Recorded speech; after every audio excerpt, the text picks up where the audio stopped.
Welcome back to Blessed Be World News. Hope for Ihedioha's potential return. What has happened to Philip Umadi versus governors of the mass suits? It is no doubt that many Imolites anticipated the potential return of Honorable Emeka Ihedioha as executive governor of Imo State on January 11, 2021. It can be recalled that the said date was scheduled by the Supreme Court of Nigeria to hear a suit brought before it by Chief Philip Umadi, asking the court to ensure its judgment on APC primaries for the 2019 Imo State governorship election.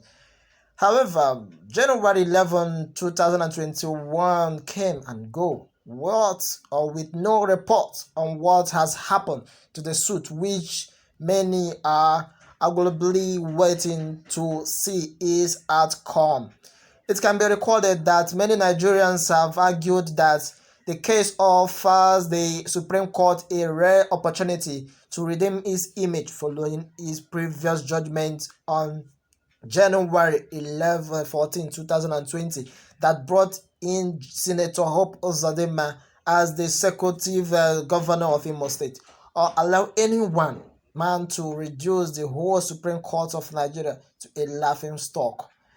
While some of the opinion that the suit is effect in infutability based on the ground that the Supreme Court has already decided on the Imo State governorship election.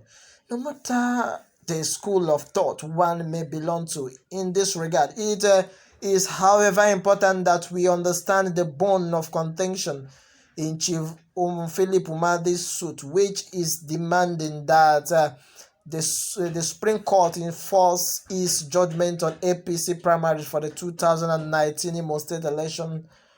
And then it should be noted that Umadi San is not in any way challenging the January 14, 2020 judgment which brought in Senator Hope Uzodinma, but to demand that the Apex Court enforce her own judgment.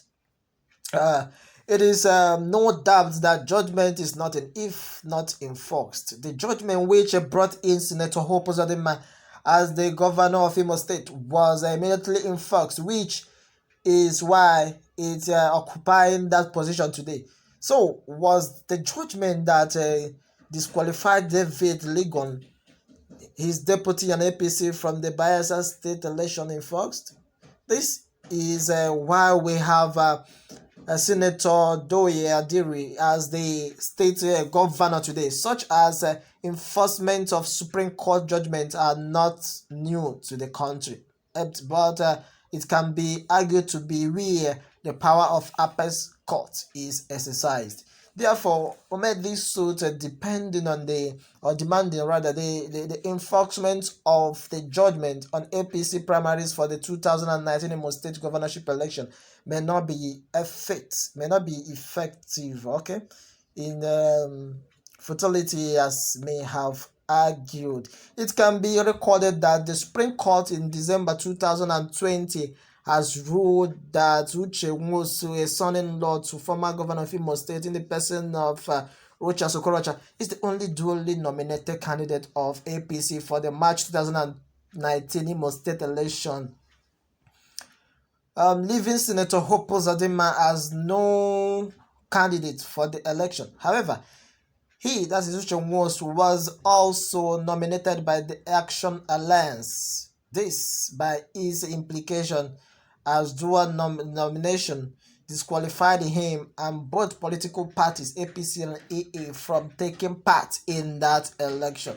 With this judgment already passed by the Supreme Court, one may begin to wonder why the government was not enforced like the other judgment. Therefore, the Chief Philip Umadi suit should not be mistaken as one challenging the Supreme Court judgment, but for the Apex Court to enforce her on her own judgment. Many Nigerians anxiously waited to see if any reason the Apex Court will fall to enforce her own judgment, and if so, what the reason should be. But with January 11, 2021, now in the past, with no one saying anything about the outcome of the court hearing, we may begin to wonder about what would have happened to the suit. Well, this is what we have now, and I want you to subscribe and then send in your comment for most update on this matter.